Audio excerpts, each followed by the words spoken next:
Welcome everyone, Christine here with my campaign overview for the Sisters of Twilight and Total War Warhammer 3 Immortal Empires. The Sisters are one of the more ridiculous Legendary Lord choices in the entire game. All of the Wood Elf Legendary Lords, with the exception of Orion, are absolutely ridiculous, and of course Orion does get the upkeep benefit. We'll see if that actually lasts. Now, the Sisters faction-wide benefits, they get 10% ammunition for all armies, which is very substantial for such a ranged-focused faction like the Wood Elves, though the Wood Elves do have very good melee units as well, good cavalry even, and dragons, and of course tree spirits. They also get the Volley of Kurtis for every Hawk Rider in every army. Now, the Volley of Kurtis is a huge damage-dealing ability with one use, but it can wipe out units. Like, imagine a Hell Cannon hitting a unit, and you kind of get the idea of what the Volley of Kurtis can do. It does start with one limit per use in battle, but these guys will be able to do a decent amount of missile damage, though not necessarily the best armor piercing in the world, but they will be able to do a fair amount of missile damage from the air. Not the best survivability with their low armor. They also get the Forge of Dave. Now, Lord effect-wise, they get minus 15% upkeep for missile units, melee attack for flying units, and charge bonus for flying units. So they're really designed around those Hawk Riders, though of course you can make a ranged Doomstack work very, very well for them as well. Then they get Ward Save, Wound Recovery Time, Control, Growth. Growth is actually pretty important because the Wood Elves do need growth for their economic buildings in particular. Diplomatic relations with all your elves, campaign movement range, line of sight, casualty replenishment, and Guardian for themselves, which gives physical resistance. Then additional forest health, ambush success chance, post-battle loot, and income from raising settlements. The Wood Elves gain a lot of money from raising settlements.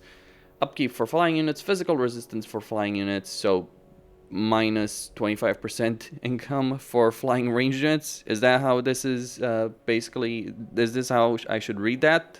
I think it is, really.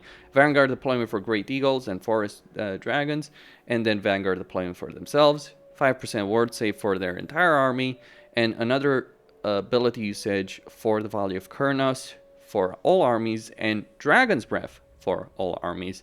And then there's a skill choice over here, melee attack, base missile damage, melee defense. The one you should probably go for is base missile damage over here.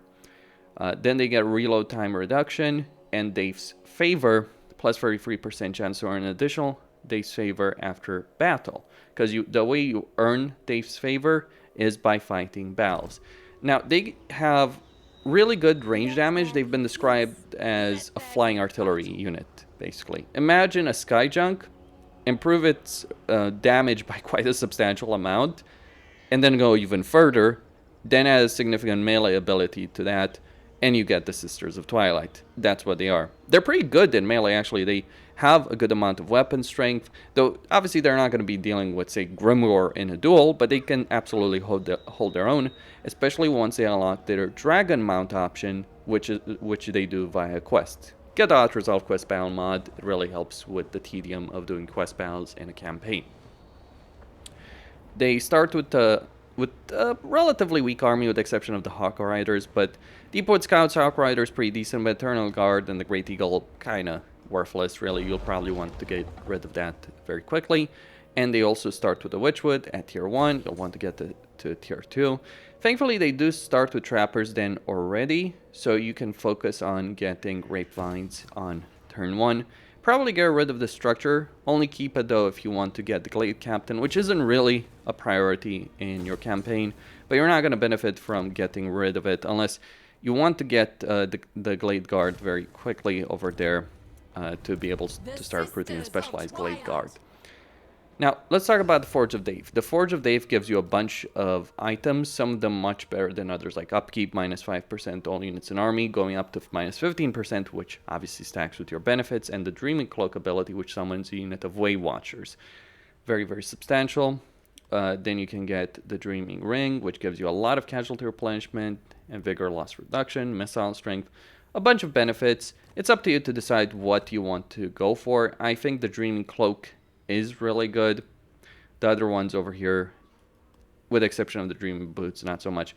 So I would recommend the Dreaming Boots, the Dreaming Cloak, probably the Dreaming Cloak, the Dreaming Boots as the priority, followed by the Dreaming Cloak. Remember, you get a favor with Dave, the Forge of Dave, by fighting battles. So you want to fight a lot of battles aggressively, and so this will help you out. And also getting growth helps you when you're going into province with the tree and you want to grow the tree, you want to get growth over there. Otherwise, not really too substantial. But bear in mind, that item is not just limited to them. You can use these items on any lord and any hero in your army. You can get a lot of post-battle loot. This might be worth going for in your campaign as well. Post-battle loot, research benefits, amber success chance with Twilight, vigor loss reduction, control, armor, all very substantial abilities over here. Their offices are basically worthless, I would say. Yes, word save can be nice. Passive regeneration for Treekin, okay, pretty solid, but it's more like focused on some combat benefits as opposed to faction benefits. And the reality is, other Legendary Lords of the Wood Elves just get much better offices. So what's your campaign plan? Well, you start close to Katep. Katep can be a good friend in this particular campaign. You also start close to Morathi. You can actually make relations with the Dark Elves work. You do have a degree of aversion that you will be dealing with during the course of your campaign. You also start with Oak of Ages, so you might want to go to Durfu and Orion and declare war on the factions they're at war with. But there's downsides to that, of course, because that's going to affect the forest health of the Oak of Ages. Not that the forest health of the Oak of Ages is going to go up necessarily from the very start of your campaign, and in fact you might want to save some money to just start upgrading that immediately as a priority over here in the campaign. But money can be a bit of an issue. You can get some money by going to Carcassonne and just getting a declaration of war against the Red Cloud. That should help you get going to Morathi, declaring war on her faction, getting a bit more money from that as well. Declaring war on Tarax, actually, as well. Because that can be worth quite a bit. You do want the extra money at the start, so look at the diplomatic relations. My advice would be to not declare war on Katep, because he can be a major issue, but he can be a really good ally if you take some territory and give it to him. Because you don't need the territory yourself, really. These minor settlements themselves for you are worthless. So making an alliance with Katep could be really useful, or eventually making an alliance with Morathi. By the way, you start the war with the Dracula Coven. Take out their army over here.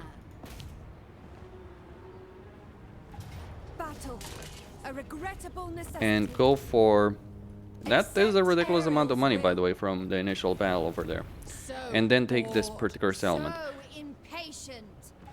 You are going to want to auto-resolve that, and you also want to get the structure over here that gives you the ability to train Glade Guard, get a bunch of Glade Guard, move for Val's Anvil, or move back into your own territory and just recruit here, or maybe get the second army over here and recruit units. Take this territory. You don't want to raise it. I would strongly recommend against raising it. You could raise it to get some extra money and then reoccupy it. That is a strategy that can work, but it's not necessarily a recommended one. It will get you the forest health to a higher level quicker if you raise it and then occupy it, but just bear in mind, occupying settlements as the Wood Elves can be an expensive endeavor. By the way, deal with the Dracula Coven, and then your next target should be Tarax. Eliminate Tarax, and then likely eliminate these fellows. And then you should decide who you're going to ally.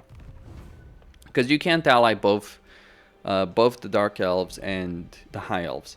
I'd probably say that the High Elves make better allies in the late game, and besides, if you don't want to have to deal with all of Wolf 1, it might be better to ally the High Elves.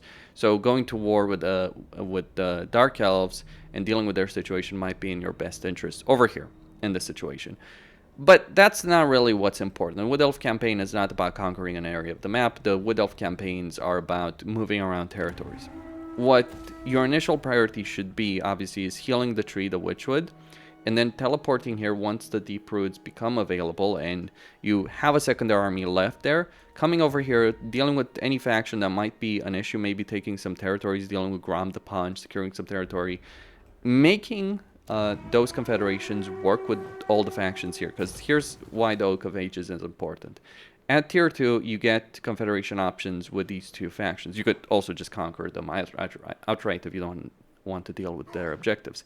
At tier 3, however, which is going to be available 20 turns in, assuming you're constantly upgrading, you'll get confederation missions with Durfu and with Orion. Go for those confederations, and you'll get the entirety of Alpha Lorem within, let's say, it's possible within 30 turns. Actually, Orion is the hardest one to confederate with his particular mission, though you can always diplomatically confederate if you so desire. Like, if you're taking some territory he hasn't taken and selling it to him, that might be enough to start getting good diplomatic relations with him. Though there's certainly better factions that, like the Fey Enchantress could be a really good choice for that, or another Bretonnian faction if Leuenlienkur moves in. Taking some of this territory, selling it, can be great. Of territories that are important, Drakenhof is actually the kind of territory that you might want to get in your campaign because it has a special structure for the Wood Elves. So dealing with Vlad. But what should be your priority in terms of the trees? Well, the priorities depend on the structures that are available there. So the temple over here that gives you 10% missile strength for all armies is very, very substantial. And also, the Witchwood does give you Hawk Rider recruitment in it at tier 2 through this landmark. So you just you can only build a temple once you've done the ritual. So that will give you a lot of benefits over here. So enables awakened forest attrition for enemy armies, immune to mountain attrition, immune to snow attrition, and Lord and Hero crew rank for Lore of Beasts. That's pretty worthless though, Lore of Beasts, because Lore of Beasts is not great, but the missile strength is good. There's of course other trees with their own benefits if you're doing their ritual. So over here we can get some control. Not particularly important to get this over here, though it does give you Treekin as well as a recruitment option there. Not sure if it's Malevolent Treekin or if that's only specifically for Draika. The one you really want is the one in Cafe. The reason is that Treekin 4 spirit units, so Treekin 3 men, are ridiculous. So doing the ritual here, which does require you to get this at tier 4, but it's pretty simple to confederate this faction.